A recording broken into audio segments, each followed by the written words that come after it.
श्रावण शुक्रवार आपल्यासाठी ठरेल खास. श्री स्वामी समर्थ. हर हर महादेव. सकाळी स्वच्छ वस्त्र परिधान करून माता लक्ष्मी समोर तुपाचा दिवा लावा. ओम श्री कमले कमलाय प्रसिद्ध प्रसिद्ध श्री श्री श्री महालक्ष्मी नमः या मंत्राचा जप करा. देवी लक्ष्मीला कमळाचे फूल किंवा पांढरे फूल अर्पण करून श्री सूक्ताचे पठण करावे. सुवासिनीची ओटी भरावी. श्रावण शुक्रवारी घरात एखाद्या सुवासिनी स्त्रीला बोलावून तिला भोजन द्यावे आणि सौंदर्य प्रसाधने किंवा 16 शृंगारचे साहित्य देऊन तिची ओटी भरावी. तर शुक्रवारी तुळशीच्या रोपासमोर तुपाचा दिवा लावून तुळशीची पूजा करावी व हळद कुंकू वाहून प्रदक्षिणा घालावी. 3 कुमारिकांना घरी बोलावून त्यांना गोड पदार्थ खीर खाऊ घालावी आणि पिवळे वस्त्र किंवा दक्षिणा देऊन आशीर्वाद द्यावा.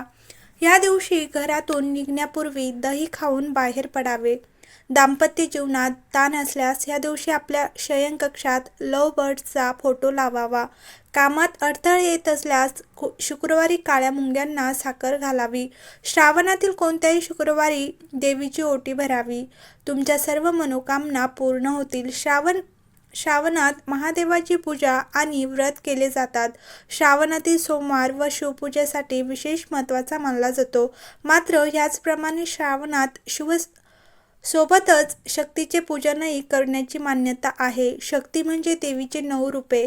श्रावणात देवीची ओटी भरण्याची मान्यता आहे. देवीची विधिवत ओटी भरल्याने तिचे आशीर्वाद आपल्या कुटुंबावर मिळतो.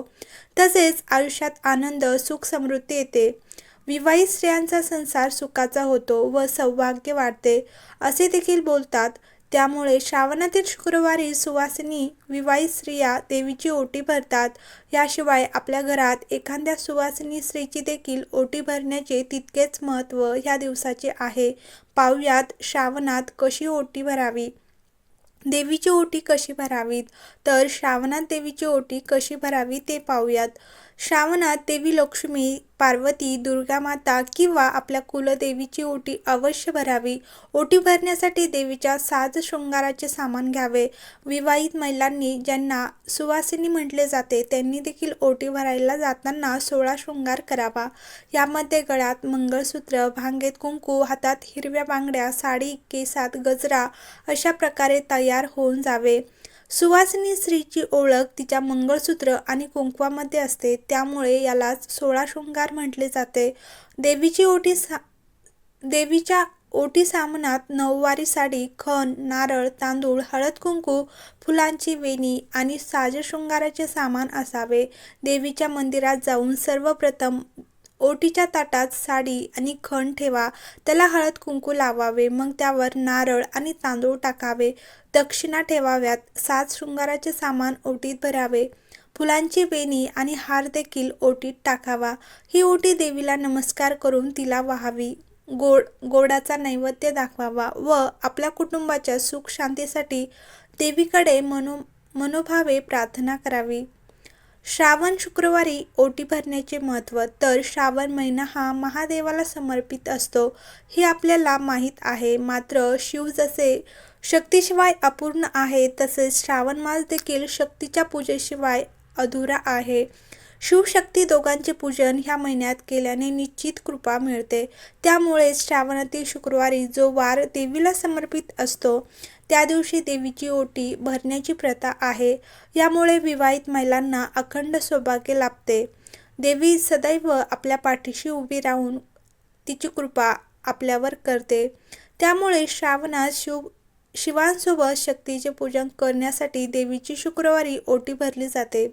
आपल्या कुलदेवतेची ओटी ह्या काळात अवश्य भरावी. श्रावण महिन्यातील दिवसांमध्ये स्त्रियांनी सौभाग्याचे सामान माता पार्वतीला अर्पण करावे, तसेच दान करावे. त्यामुळे माता पार्वती प्रसन्न होतात आणि पतीला दीर्घायुष्यासह अखंड सौभाग्य प्रदान करते. श्रावण महिन्यात मेहंदी लावणे देखील खूप शुभ मानले जाते. मेहंदी हे आपल्या लग्नाचे प्रतीक मानले जाते. म्हणून ह्या महिन्यात एकदा तरी आपण मेहंदी लावली पाहिजे. हरियाली तीजला मेहंदीचे विशेष महत्त्व आहे. तसेच महादेवाला भोलेनाथ असेही म्हणतात, कारण ते खूप लवकर प्रसन्न होतात. श्रावण महिन्यात त्यांना संतुष्ट करणे सोपे आहे. महादेवाचे सुख पाहून माता गौरीसुद्धा खूप आनंदी होतात. त्यामुळे श्रावण महिन्यात महिलांनी महादेवाचे स्तोत्र गायले पाहिजे. यामुळे महिलांना शिव आणि गौरी यांचा दोघांचाही आशीर्वाद प्राप्त होतो. तसेच श्रावण महिन्यात कोणत्याही प्रकारचे वादविवाद किंवा भांडणे टाळावीत. हा महिना आनंदाचा महिना आहे. महिनाभर महादेव आणि माता पार्वतीचे ध्यान केले पाहिजे. जर राग आला तर ओम नमः शिवाय या मंत्राचा जप करावा. यामुळे तुमचा राग शांत होईल. पहिल्या श्रावणी शुक्रवारी तसेच दुसऱ्या श्रावणी शुक्रवारी देखील महालक्ष्मीची स्थापना केली जाते. लक्ष्मी देवीची विशेष कृपा शुभ आशीर्वाद लाभण्यासाठी देवीचे पूजन, नामस्मरण, विशेष व्रताचरण केले जाते. घरात सुख शांती समृद्धी नांदावी, धन वैभव प्राप्त व्हावे, कोणत्याही गोष्टीची चणचण भासू नये यासाठी लक्ष्मीचे आवाहन देखील केले जाते. लक्ष्मी देवीचे व्रत कठीण असते. लक्ष्मी चंचल असल्याचे म्हटले जाते. त्यामुळे योग्य पद्धतीने व्रताचरण झाले नाही तर लक्ष्मीची अवकृपा होऊ शकते अशी मान्यता असल्याचे सांगितले जाते. अष्टलक्ष्मीचे आवाहन आणि स्तोत्रपठण. प्रत्येक व्यक्ती पैसे कमवण्यासाठी रात्रंदिवस मेहनत घेत असतो. या प्रयत्नांना लक्ष्मी मातेच्या आशीर्वादाची जोड मिळाली तर घरात सुख शांती समृद्धी नांदते. म्हणूनच आपण प्रयत्नांना उपासनेचीही जोड द्यावी असे शास्त्र सांगते. देवी लक्ष्मीचे प्रभावी मानले गेलेले अष्टलक्ष्मी स्तोत्र अत्यंत प्रभावी मानले जाते. या स्तोत्राच्या पठणाचा आणखी एक लाभ म्हणजे आपल्याला जे हवे आहे ते आपल्या पूर्वजांनी प्रसादिक शब्दात वर्णन करून ठेवलेले आहेत. तेच प्रभावी शब्द स्तोत्र म्हणून ओळखले जाऊ लागले. या अष्टलक्ष्मी स्तोत्राचे केवळ पठण लाभदायक मानले गेलेले आहे. स्तोत्र पठण शक्य नसेल तर श्रवण करावे. लक्ष्मी देवीला मनापासून नमस्कार करावा. लक्ष्मी देवीच्या आवडत्या गोष्टी अर्पण कराव्यात. प्रभावी अष्टलक्ष्मी स्तोत्र सायंकाळी म्हणजेच दिवे लागणीच्या वेळी सायंकाळी म्हणावे असे सांगितले जाते.